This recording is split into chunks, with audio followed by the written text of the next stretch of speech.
Hello and welcome to The Sacred. My name is Elizabeth Oldfield, and this is a podcast about our deep values, the principles of the people who shape our common life, and how we might build habits of curiosity and empathy towards those who are not like ourselves. I am so delighted to welcome you back to this new series after a little bit of a hiatus. And to kick us off, we are very characteristically going deep quickly. We're going to talk about death today. Last year, Theos, which is the think tank under which the project of the sacred sits, had a bit of a year of death. And don't worry, we mean that in a really, I think, good, meaningful and important way. Theos launched a report about death, which you may well have seen in the media because there was a huge amount of courage about our changing attitudes to the way we want to die, and particularly about funerals and the fact that fewer and fewer people want funerals. Theos did an annual lecture with Dr. Catherine Mannix, who you're going to hear about a little bit in this interview. And that was accompanied by a new animation by our extremely talented animator, Emily Down, and a team in which Dr. Catherine Mannix talks about what to expect from death. It's an incredibly beautiful piece of work which has already traveled far and wide, and I'd really encourage you to go and check it out. And we are also thinking about death today because through that work, the lecture and the animation, we got to know Greg Wise, and that's who I'm going to be interviewing today. Greg is an actor, he is an activist, he's a writer, he's been an architect, he is a man of many talents. You may know him from the Sensibility that had Kate Winslet and Emma Thompson in it, an absolute classic for Austen fans. You may know him more recently for The Crown. You may know him for standing beside his wife, Emma Thompson, on red carpets, or for his beautiful book, which he co-authored with his sister Clare about the process of the end of her life. I'm really delighted that we got to talk to Greg on the podcast, and I can't wait for you to hear this conversation. If you're interested, at the end of every episode, I do a set of reflections on what I've heard and what it's left me thinking about. So I hope you will keep listening to those. But in the meantime, enjoy this conversation with Greg Wise. Greg, we are going to go deep fast. There's no chit-chat warm-up here. Excellent. I'm terrible at small talk, you see. I'm always like straight for the intense. You've had a little bit of time to think about what is sacred to you, but maybe before you reflect on that, how did the question land? Did it feel kind of warm and inviting, or a bit spiky and off-putting, or something you're very familiar with, or something very unfamiliar? I think about the sacred a lot. I'm actually writing a bit kind of tangentially about the sacred. I liked the framing of what is sacred is something that you would fight hard for if it were threatened to be taken away from you. Mm. I think that's a wonderful way of looking at it because it puts things in a very clear perspective. Mm. I was not brought up in any way in a religious household. I hope I was brought up in a moral household. I think my clearest driving forces behind me are to try and be kind and to try and be inquisitive. And I think if you can try and do those two things, you're doing all right. Because I think the problem that we find, and we find a lot more now, is that we're too boxed in thought, and we're not inquisitive enough about other people's views and other people's political views or religious views. And I'm very lucky now in my household that we have a son who was from Rwanda. He's married to a Chinese girl. I'm from a Central European background. I'm married to a girl who's half English, half Scottish. We still have her 91-year-old mum living opposite us. I was able to care for and be with my sister when she died. All of these things opening up the mind of someone who was brought up in the grim north in the 1970s is really useful, So I feel very privileged to constantly be questioned by both myself my family, and the greater world in general. And that was what was so wonderful about meeting you all at Theos a few weeks ago, when my lovely friend Catherine Mannings gave your lecture. Yeah. Death, a Beginner's Guide, which I loved. Catherine and I have worked a bit over the last few years talking about death, because death is essential in any conversations about life.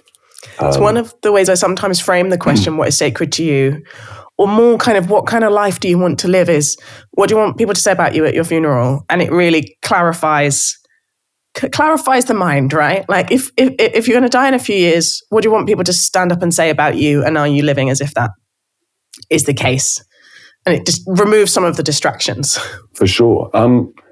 I hope kind. I think that's the most important thing, because kindness brings with it everything. I think. And I know for a fact that, having been with my sister on her journey to her death a few years ago, having been her full-time carer for the last 3 months of her life, 24/7 carer, trapped in her flat with her. She was dying of bone cancer, which you don't get better from, and is terminal, and is quick terminal. And I think, as a result of my time there with her, and the time that allowed me moments of quiet contemplation at the same time as having to step up and shower her, change her catheter, do all of these things, and be with her in the moments towards her death, that has made me a better person.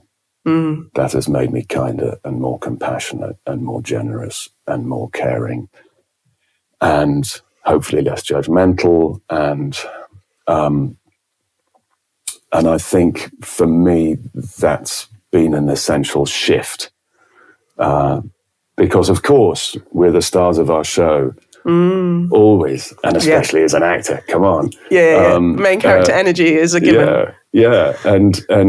And to remember that you're just the roadie in someone else's show is really important.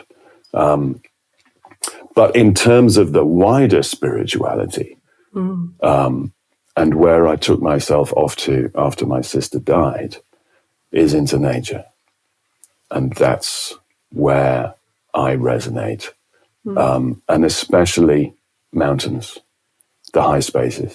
Because you've done a lot of climbing, right? I was hearing in your 20s you did quite extreme versions of climbing and hiking. Is that right? Yeah. I used to do a lot of rock climbing, but I was never terribly good, and I fell a lot.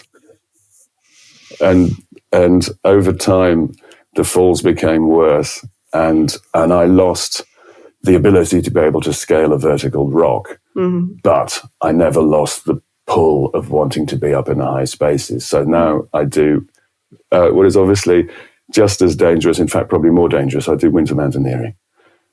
So it's with the crampons and ice axes and ropes. And that doesn't sound like a step down. It's not a step down. It's not a step down. But it is for me the essence of meditation. I'm terrible at meditating. I can't sit there in the dark and try and picture the flame of a candle. I've tried. I've really tried. Yeah. But up in the high spaces, up in the snow, where all you can do is concentrate on step and breath and gentle mammalian movement through an exquisitely powerful landscape. All you can do is get into a meditative state, because you're not marveling at your surroundings. You're trying not to die. Yeah, it's complete intense focus. And being up in the high spaces brings with it so many things about life, position in life, perspective on life, self-care, trust, faith, supplication. Yeah. All of the things that I think, when we think about the sacred, these are words that we use. But to me, it's the cathedral of rock rather than a man-made space, or a God-made space, however one wants to look at it. I'm fascinated by that word for supplication. Does it feel in those moments like you are in some kind of conversation with nature, that you are asking something of it? Completely, but you are asking something of something that does not care a jot. And that, to me, is the basis of it. Where you are doesn't care about you. You care about it. And hopefully within that movement, you then have to bring self-care in, because you're in a place that doesn't care whether you live or die. It doesn't care that you're there. You are completely insignificant. Therefore, you have to care about yourself, because if you don't care about yourself, you die. Yeah. And you have to care about whoever is with you on your exploit and hope that they care about you as well. Yeah. So fascinatingly to me, I haven't had this, but within the world of mountaineering, there is the narcissistic drive, obviously. I want to be the first one up there. I want to, we talk about conquering. Yeah. I think what is extraordinary about that is that the scope, the scale, the size of the outward journey is absolutely, to me, mirrored in the inward journey of it all. Because you're meditative, because you're also having to exhibit extreme self-care and care for those around you. Yeah. Am I right in thinking that you, forgive me if this is painful, but you lost a friend who you mountaineered with? Yeah. Do you think that helped shape some of these perspectives? Oh, absolutely. Absolutely. And my very wonderful friend, Simon, who was killed when we were around about mid-20s. And of course, in mid-20s, we're invulnerable. We're immortal. We are, I think, never more egotistical and never more sure about everything than from our teens to the time that we start having to keep our receipts and doing our VAT returns. And Simon was drowned. And he and I used to climb waterfalls and do crazy climbing cranes and all sorts of things. He always lived very much on the edge. And the death of someone so potent and so powerful at the age of 25 reminded me that it is insane ever to have an idea of the shape of life. I think I was fortunate that I never planned. I used to travel a lot. I used to travel a lot on my own from probably mid-teens onwards, just throw a rucksack on and go off. And we have family in Germany, so I'd jump on a train in York and get off the train somewhere in southern Germany, having navigated all my way through, and then did quite a lot of traveling on my own later on, but never really planned anything. Always just wanted to set off and then see what happened. And I've brought that with me into my more adult life, where I've never had an idea of a career. I think that's just mad. Whatever comes in that seems appropriate at the time to do it. Yeah. And always retain the only power you have as a self-employed actor is the power to say no to stuff. And I think throughout, always having the idea that lovely line, isn't it? God laughs when man makes plans. Yeah. And having someone powerful die at a powerful age is, for me, was very useful. Yes. I know that your life has been kind of punctuated by these losses and moments of moral profundity, and I really want to dig into those. But first, I kind of want to locate your origin story, I guess. I'd love to hear a bit about your childhood. Paint me a picture of Greg, say age 11. Where were you? What were you doing? How were you feeling about it?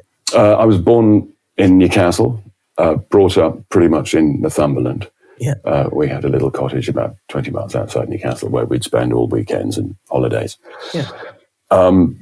Born into interesting combination of Central European firebrand mother and stoic Northern father.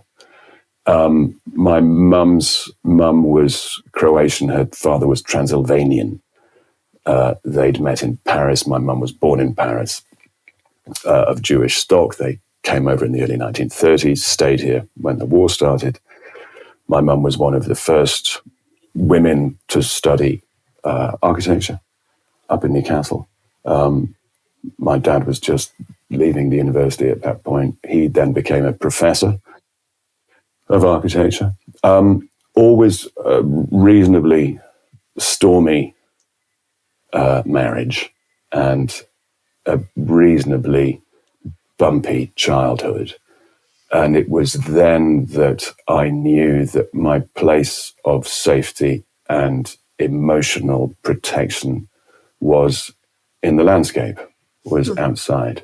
And we were very lucky to have the Northumbrian landscape all around us.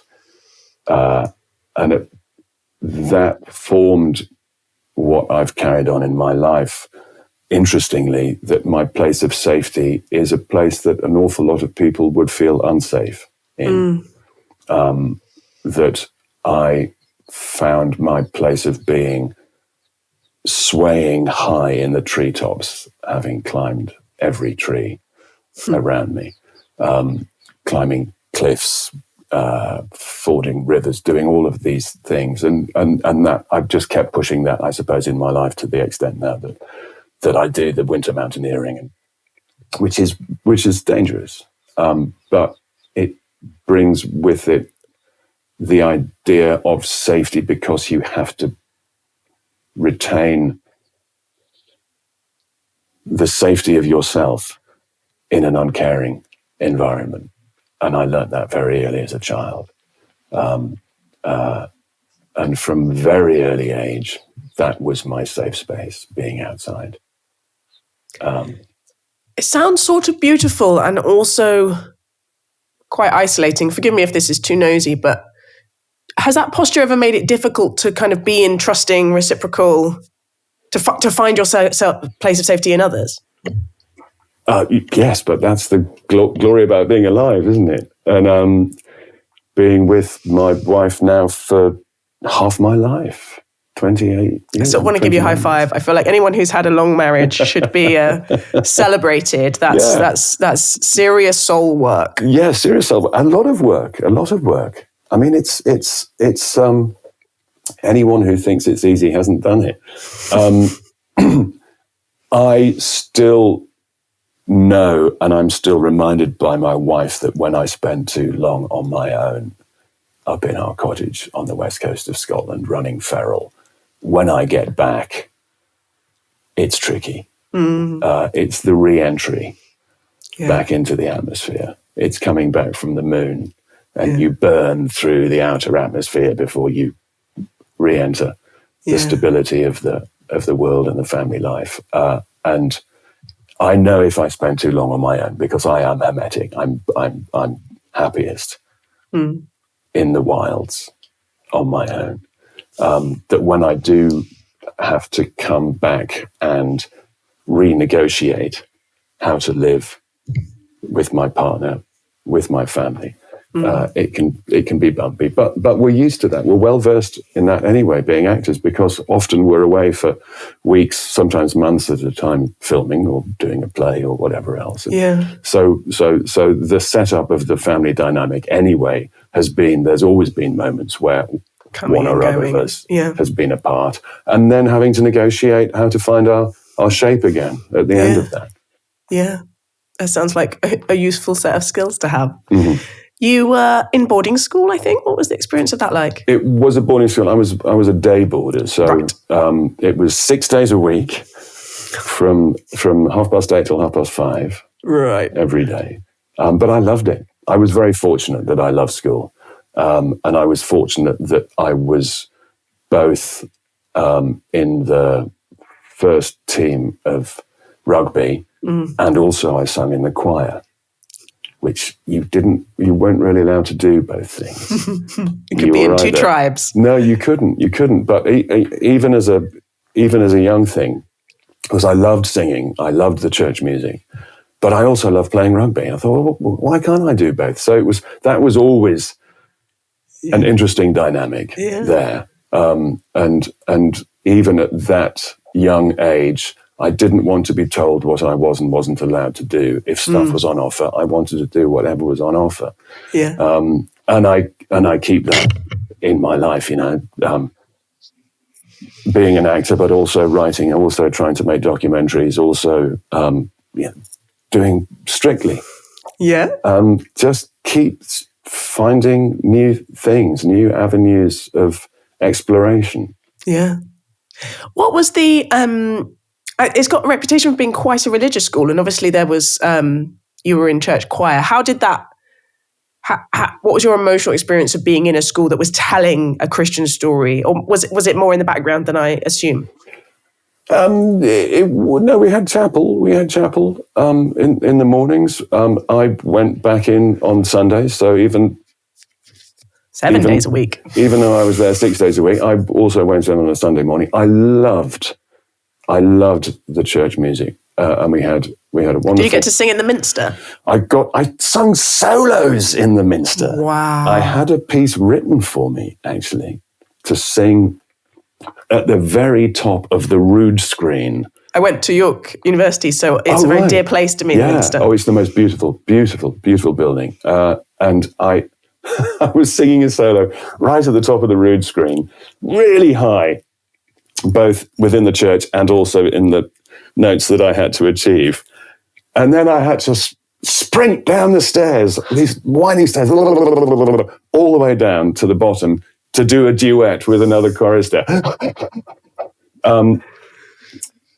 which was a piece written for me and for the other boy to sing. But I loved singing within the choir, Tallis and Palestrina and all the anthems. And York, I don't know if you ever went there, but they had the Epiphany service in the Minster.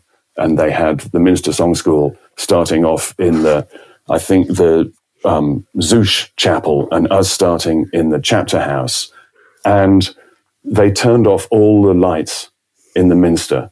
And the two choirs process singing with candles, and they get to the very end, to the huge doors at the end of the Minster.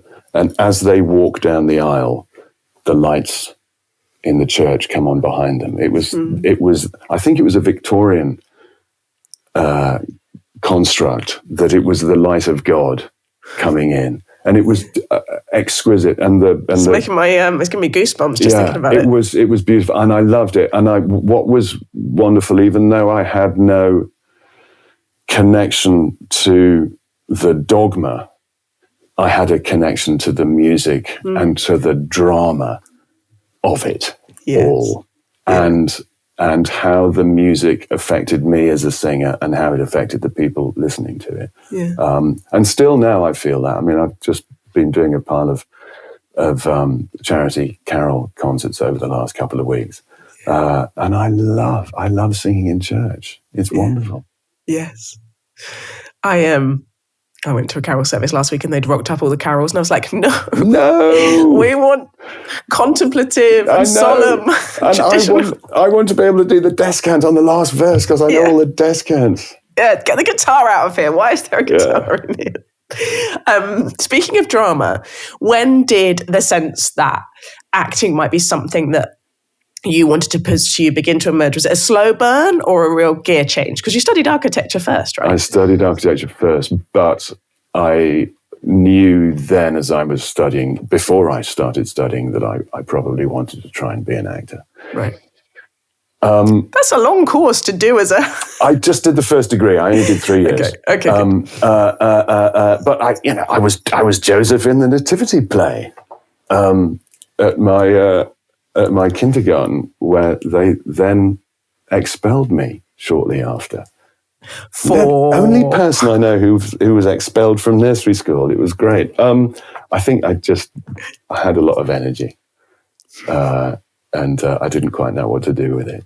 And I'm told that in the Nativity play, I picked up Jesus by his hair, which probably wasn't wasn't the right thing to do. Yeah, I'm beginning to be a bit more sympathetic with the nursery school. But I was lucky. I was brought up in a house, artistic house. Both parents were architects. Both also painted. Both sides of the family, fine artists, painters and sculptors. So there was always an awful lot of art. There was always space for exploration. And along with my sister, we were fortunate in the house we lived in York to have a room for the kids. I had a playroom that spilled out onto the garden, so all the local kids would come round, and my sister would organise us all, and we'd do what kids do and be the pirates on the ship or moon landings or whatever else. And I just thought, I love that. I love dressing up and pretending. Yeah. And that's what I've done for the rest of my life, just dressed up and pretended to be someone else. Yeah. What do you think, what role do actors play in our common life? What are they there for? Depends how you look at it. I mean, there's the sort of more Eastern European Grotowski idea that we are the sacrificial lambs. You suffer on behalf of everyone else. Yeah, because the mummers, the original, what the dramas that people would see from medieval time onwards, York, the mystery plays. Yeah. You would see enacted out on a cart the story of Adam and Eve, the flood, the morality tales, the actor as the sacrificial lamb. Yeah. And you look at Shakespeare, you look at everyone, you go, if you behave in this way, this will be the judgment inflicted upon you by God or man or combinations of the two. Yeah. So probably don't kill your best friend. That's probably the best thing. So there is obviously always within every tale a sense of a morality tale, a sense that we are standing up on a cart in a town square, doing a moral story, for people to take whatever they take from it, to hopefully think about it, and so there is a sense of that. But if you forget at your peril that you are also an entertainer. Yeah. And that was the most useful thing. That's the power of it. Yeah.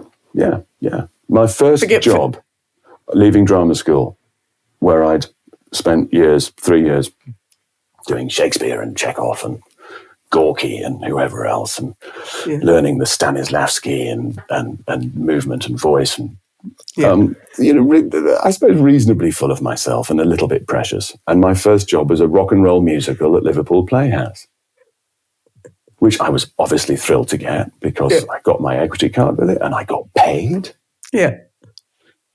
But I was tiny bit sniffy until the first preview, when 750 people in an auditorium went crazy. Yeah. And I thought, oh, I see, I'm an entertainer. Yeah. That is such a helpful... It was really sparking a thought when you were speaking about one of the things I studied at York was the mystery plays. Spent a lot of time like walking the streets thinking, where did these carts go?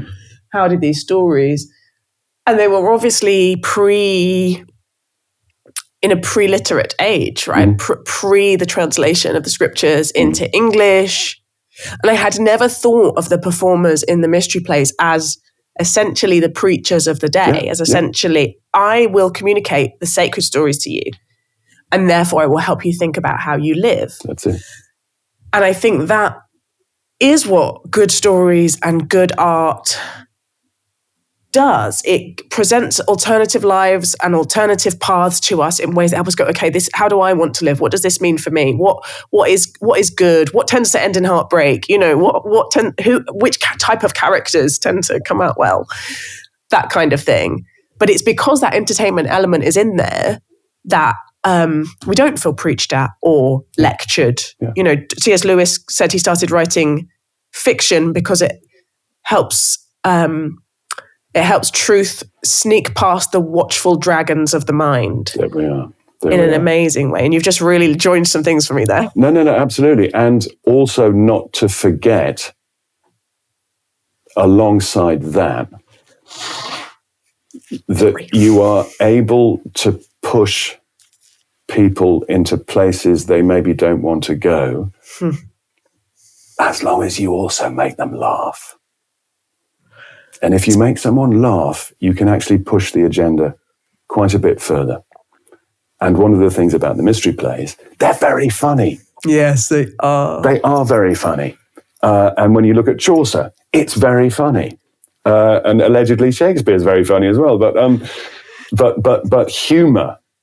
humanity, it's the same thing. Yeah. It's the same thing. Exploring the human condition. And it's one of the things that I'm always very clear about when I'm writing or constructing something. You have to make it humorous, because if you make it humorous, you're in a way getting to the nub in a simpler and quicker way. You can say a lot of difficult things if you couch it in humor. Yes. And every story, it's why we still do Shakespeare. It's why we still do adaptations of Jane Austen or whoever, because we're talking, the stories are always very simple. They're always very similar, because we're exploring the human condition, and we're exploring the human to human relationship, and we're exploring an awful lot of time the human to the divine, be that fate or however you want to look at it. And there are very few stories. So which is why we continually go back and look at the ancient Greeks, and we look at the medieval, and we look at the Shakespearean, and because we're all trying to make sense of what it means to be alive, which is what our discussion is all about. Yeah. Whether an idea of the spiritual helps one make sense of how to live. Yes. How does that, as you were talking, I was just thinking about how much power there is in that, to be able to use humor to take people places they don't think they want to go. Do you ever get scared by the power that you can wield in your craft? I'm always drawn, and have oddly generally played the dark. Almost always. I've never been the moral center of a story. I've never had the moral agenda. And maybe because my sort of Central European heritage has given me... I was going to say, I think it's just the eyebrows, Greg. Oh, the eyebrows. But I never looked like the sort of archetypal British hero, but was always very good at playing the darkness, because the darkness is essential in any story. And our darkness is essential within us. We have to be able to accept and respect and listen to it. And oddly, our daughter, I think, has seen everything that her mum's ever made, and almost nothing that I've ever made, because generally I'm the murderer, the rapist, the paedophile, the psychopath. It's not what she wants to watch. And she doesn't want to see her dad doing that. Yeah. What do you have there been times in your career where you've thought, I don't want to do that. I want to present the hero's story or something, or do you just feel like that's... No, I mean, it's a difficult thing to say within the Theos podcast on the sacred, but the devil has the better tunes. Yeah, always. The moral majority isn't interesting. Yeah, at all. Yeah, it is the right thing to do. Where's the drama in the right thing to do? The drama is when all these other things come and you question and you turn yourself away from it. Yeah. And then hopefully there's redemption and you're brought back. That's this sort of standard 3-act play of our errant knight But I mean, this is like this is something I come back to again and again with artists and creative, because it drives me bonkers, because you're right, it's completely true. I never remember if it's Simone Weil or Hannah Arendt who talks about the banality of evil. So fictional good is boring. Real goodness is compelling. You know, fictional evil is sexy and glamorous and interesting. Real evil is banal. Yeah, it's dull. Yeah. What happens in the transition? Why can't we tell stories of goodness, or why is it so difficult to tell stories of goodness that you have to do it so slant? You know, you have to do it so crept up upon. You have to tell any large story tangentially. You cannot tell a large story front on. Yeah. It's not interesting. It's interesting when stuff comes through at great speed and cuts it off. Just glances. Follow that. Yeah. It's one of the great joys of story writing. Finding something that just comes and cuts straight across. And as you say, it is as tedious to see someone who is good and is just good as it is to see someone who is bad and just bad, unless we understand where this comes from. Because there's always the crucible somewhere in a story. And I play an awful lot of the time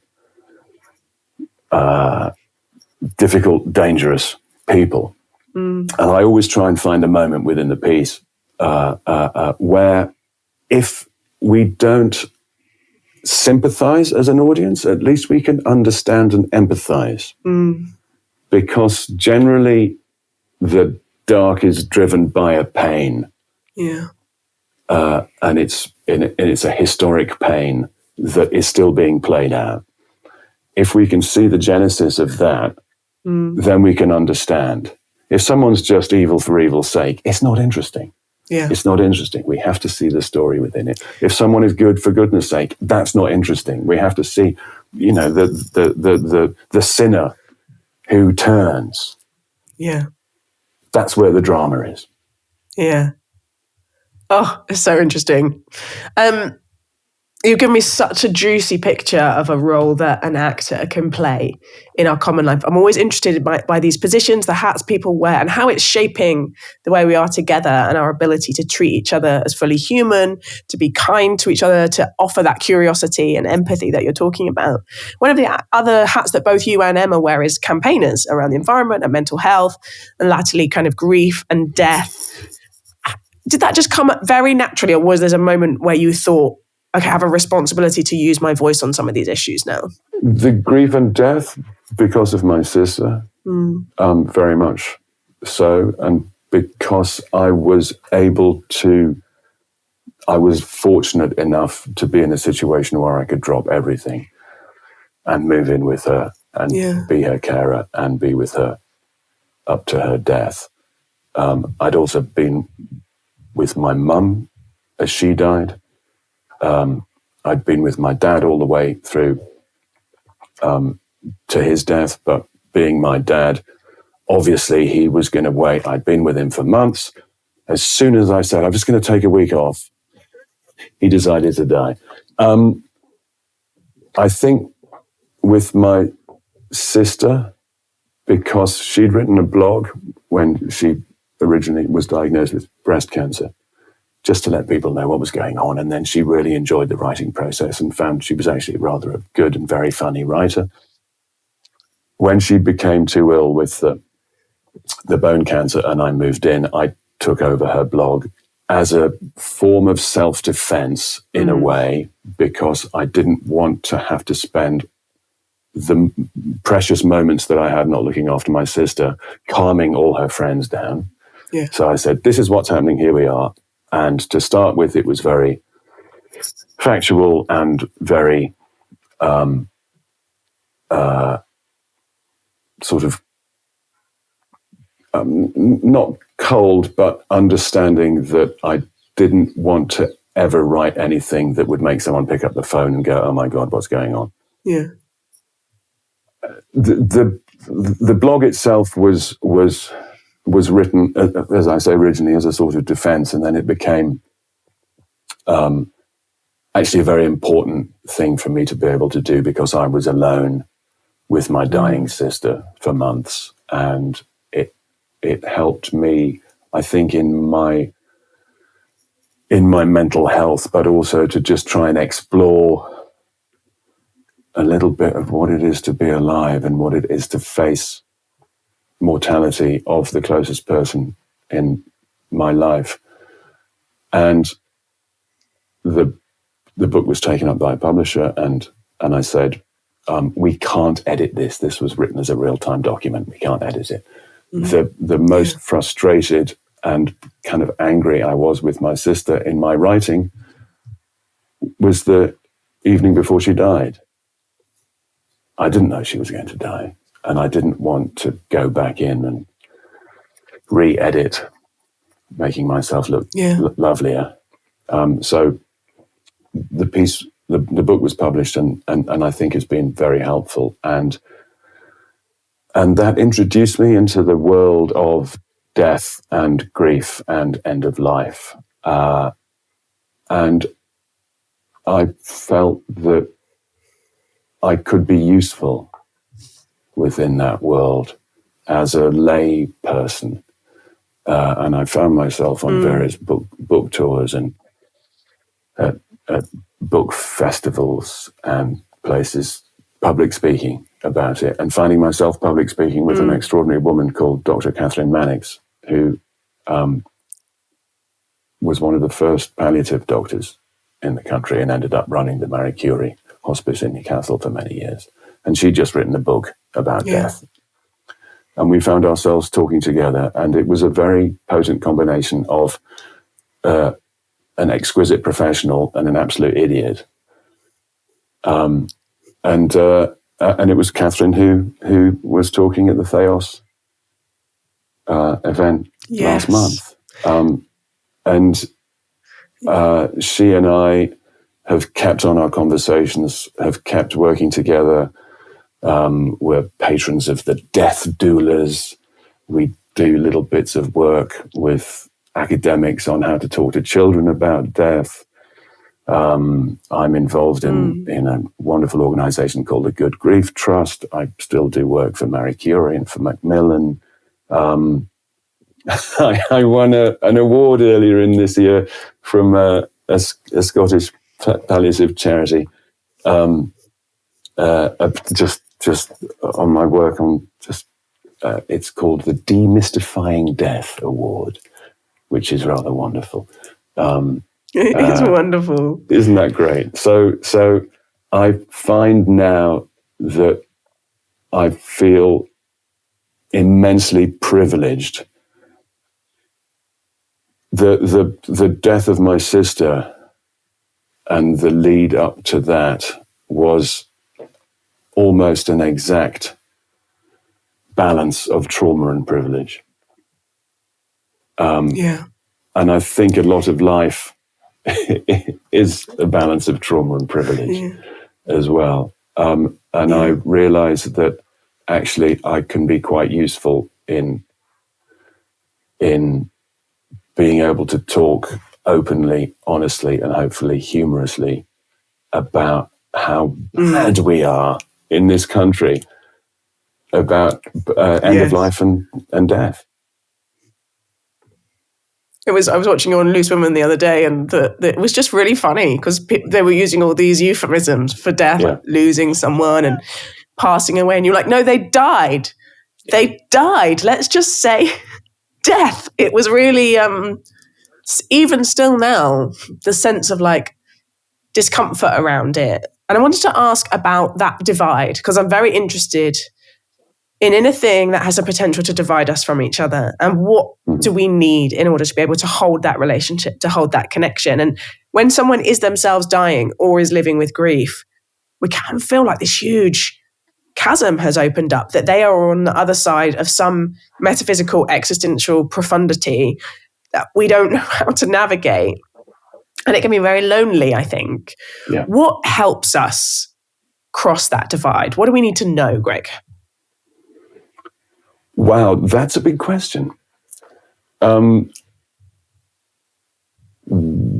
we, I think, have to start talking and have to start learning the language, because it is a different language. It's a new language, and it's a language we're not taught about grief, bereavement, death. Actually, I'm interested in the moment at school where, is it called a PSHE or something? Personal sexual health education. Within all of that, let's talk about death. Within where do babies come from? Can we talk about where do babies go to? And we need to start being able to talk about death and grief, and have it more matter of fact, because generally we only are accosted by it in extremis. Mm. We only start to think about it when we get the terminal diagnosis, or when we meet a mate in the street who's just lost their parent or spouse or whoever. And one of the things that I'm trying to do now, and I'm bullying like crazy everyone I know, to start talking about it in the pub with their mates, over Sunday lunch with the family, going for a walk with a chum, end of life. And also, crazily, people still haven't got wills sorted out. It's this odd, both adolescent and also ultimately the denial that we're all heading the same way. And with the work I've done with the doulas, who are an extraordinary outfit there, that they call themselves midwives for death. They're people who help you die, putting together an advanced plan for the end of life. And I've sent that off to all chums now, saying, just fill this out and make sure that those you love know where it is. And then a thing called a death box or a death file. Where are the spare keys? Who's your pension provider? What's your accountant's details? Your bank account details, whatever else. What's the password for this? All these things. Because I've had to try and unpick all of this from my mum, from my dad, from my sister. And it's almost impossible. So get all this information sorted out, because it is an act of love. It's one of the things that I bang on a lot about now. We think it's loving to be reticent. We think it's loving not to talk about our death to our loved ones. But in fact, it's cruel. Yeah. It's that simple, I think. And the sooner we can start to open up these conversations that are difficult and people may be slightly reticent, the sooner we can start to do that, the more able we'll all be to hopefully have a good death and have everything in order for those that we leave behind, so that, unlike me, they don't have to sit on a phone to someone who's screaming data protection and I have to talk to the account holder and me saying, I've just told you the account holder is dead. Yeah. We all just have to be slightly better. Yes, you're right. There's a sort of, I liked what you said about that adolescent, that there is something sort of deeply grown up about taking responsibility for things in the future that you don't know when they'll be. You know, that kind of forward planning, that is care for other people. I have actually just written myself a note to finally sort out my will. Please. And can we take grown up out, because that's a bit pejorative, and can we say loving? Okay. Loving. Yes. It's a bit more loving for oneself and for those we love. Yeah. One of the things that can come up when we're thinking about our own death is fear and questions of pain and interdependence. And I know you've spoken quite publicly about being in favor of changing the law around assisted dying. It's one of those topics that can be a deep divide. People have very different intuitions about what is sacred in that moment how we set ourselves up as a society to live together with as much care and humanity as we can. Have you learned anything about how we navigate that divide with kindness and with curiosity, rather than getting very entrenched in our potentially opposing positions? It's really hard. It's really hard. It's hard across the board, really. I was with my mum for the last few months of her life. She was dying of leukemia. And she would rail at me, "You wouldn't do this to a dog." The day after she died, when I went to register her death, oddly, I bumped into her GP. And I said to her GP, "We've got to get better at sorting out assisted dying." And I said, "This is what my mum said. You would have put a dog down by now." And her doctor said, "Your mum had more than enough medication in her house to kill herself. She didn't kill herself because you were there." And we had this time, this very healing time, because we'd had a reasonably bumpy relationship, of her last months together and me being there with her. And it was very powerful. It was not a situation that either of us would have chosen to be in, with her being ill and in pain. Mm-hmm. But we found finally a very calm, caring, loving space together at the end of her life, which was a wonderful place to have found ourselves after a fair amount of bumpiness over the years. Similarly with my sister, we'd always had a very good, very close relationship, but it became something wholly other in the last months. I always thought that when I got the diagnosis, I would take myself up into the hills with a bottle of whiskey, and do the hypothermic route out. And that's just a very you approach to assisted dying. Yeah. Having been with my mum and with my sis, and in a way also with my dad, I realize that that's kind of cruel, because I'm taking away from those that love me the option to care for me at that moment in my life. That said, I absolutely also claim my right to say enough. And stop. And God bless you all, but I'm going to take myself away now. So you can have both. You can have both. And I know that it is cruel not to allow those that love me these moments with me at my end before I say, stop now.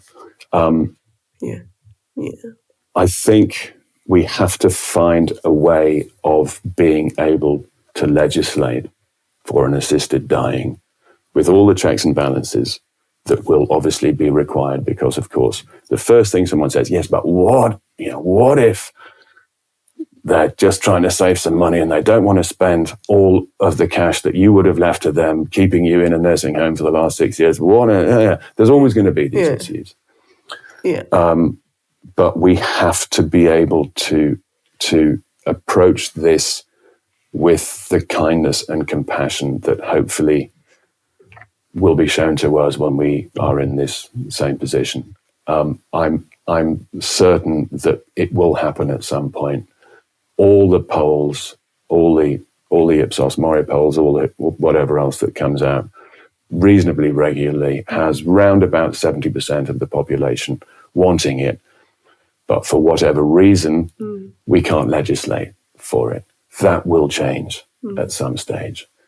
I also want to petition and legislate for my right to be composted.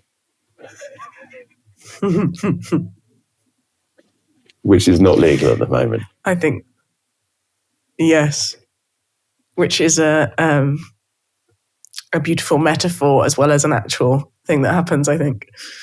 Or the life that we leave can create fertile soil for others. That's it. Greg, I could talk to you about many other things, but on the note of composting our lives for fruitfulness for the future, I want to say a huge thank you for speaking to me on the Secret. Thank you, Elizabeth. It was gorgeous. Thank you. Well, loads to chew on there. I think the first thing that struck me is his sacred value of kindness, and how many people say that, and yet how hard that is to hear as something with heft, right? It's one of those words that has been somewhat drained of its power, of its value, of its ability to land with us in our imagination as something vital and vibrant and worth our paying sustained attention to. It feels quite pastel to me, quite mild as a concept. And the older I get, the more I think noticing and trying to resist that temptation in us to let the things that actually make up a good life, which often aren't very sexy or original or grabby or gritty, slide to the edges of our consciousness and spend our whole time and attention on things that are flashy and shiny, but ultimately unfulfilling. I sometimes think about the Screw Tape Letters, which was this book that C.S. Lewis wrote about this kind of satire on, if you were a demon trying to tempt people away from the good life, what would you do? And a lot of it is misdirection and redirection. And I can just imagine this letter from this older demon to this younger demon about kindness. Make kindness seem a bit boring.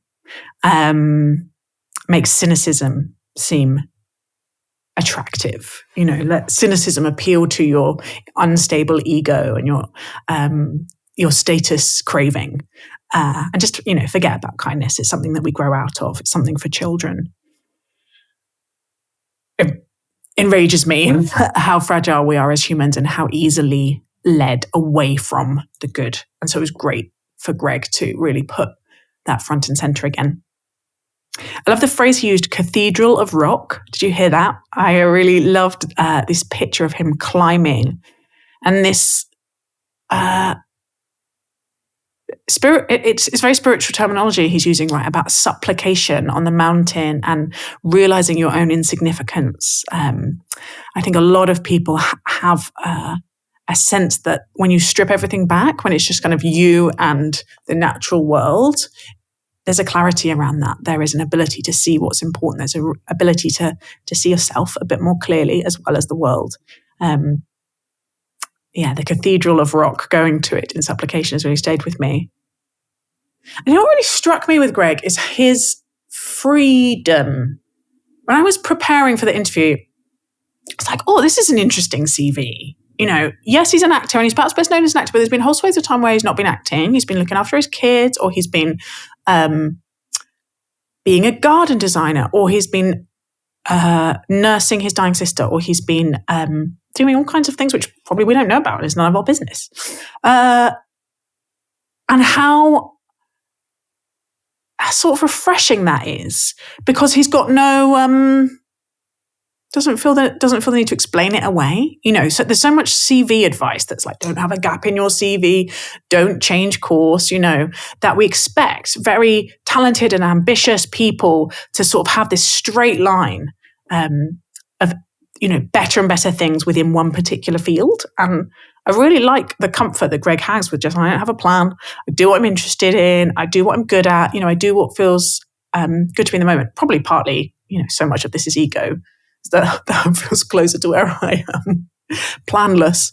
But also because I think so much, as we talked about with acting, is about the available stories to us. We are story made creatures, and just listening into the story of someone who's like, yeah, I've just done what I'm interested in, is really reassuring. I really love this. Again, this is probably nosiness, but I really love hearing about long marriages. I really love the honesty of him being like, he has really hermit tendencies and he'll go away to a cabin or to the woods. And that when he comes back in, it's really bumpy. There's a re-entry. I think he talked about like when you re-enter the Earth's atmosphere, there's a burning up, which was fascinating. But that they have made that work for them, and the coming and the going, that an acting life or any kind of sort of unstandard life requires of you, that they've worked out a rhythm that really works, and they're still here kind of several decades later. It just, again, it was a joy to hear about. Just a sort of visual image, really, of Greg singing in York Minster, and obviously it's very dear to my heart as a place, but this idea of him as a choir boy, this beautiful, pure voice, and then bolting it down the steps to get to a different place in the cathedral to sing, and the formative role of that sacred music, of the tallis on him and his view of the world. I do feel so aware of the way what we are exposed to in childhood, the things that are seen as normal and part of a world that we are allowed to access in childhood really changes often what we do for the rest of our life, what we feel able to do, what we feel we have permission to do. And I'm always glad when people have had those experiences of beauty in their childhood. And I want that for my kids and for all kids. The imaginative space it creates about what the world is like, I think, is really important. And finally, we went all over the place with this lovely inquiry in very new age language about what actors are doing and what actors and artists, what role they play in our common life, how are they shaping our public conversation.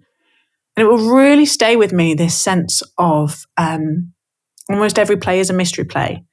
Every story is a morality story, insofar as it allows us to imaginatively play out another life or another set of choices. And that's just good for building empathy, right? It's good for seeing the world from someone else's perspective. It almost always softens us towards them. But it's also good for helping shape our choices and helping us understand how lives work and who comes out more whole, who ends up more human, what kind of choices you have to make in your life to be, in my language, fully alive, to not just succeed on the terms of, whatever leaderboard your industry or your society has set up for you, but to succeed by staying fully human and fully alive. And the idea that actors are both, yes, entertainers, they're both, they're clowns. The thing about whatever it was, the School of Rock musical was a wonderful, humbling anecdote. Although not necessarily humbling, it sounds really fun. But that in so doing, they help the rest of us make ourselves, because we are story-made selves, storied selves in Alistair McIntyre's language. Lovely. I really enjoyed that conversation. I'd love to hear from you. Any thoughts that it sparked, anything that you want to reflect on or feedback, you can do it via our email. Both the Sacred as a team and myself individually are on Twitter and Instagram. And I also write a Substack called morefullyalive.substack.com, and you can engage with me in the comments on there. I really do love being in conversation with you. And I hope that today's episode has been a spacious place in your day. Sacred is, as I said, a project of the think tank Theos. The production team are Dan, who you might have met on our recent Ask Me Anything episode, Fiona, and myself. We are edited by Drew Hawley, and our music is by Luke Stanley. You can find us everywhere you find your podcasts. And as always, it really, really helps if you haven't yet left us a review. This is your time. This is your day. get that thumb moving, do it now. If you have, a huge thank you. I love reading them. And perhaps more secretly, like I may never know about it, but more, I think, impactfully and relationally, send an episode to a friend. Start a conversation that goes deep, that maybe even talks about death today. I'll speak to you next week.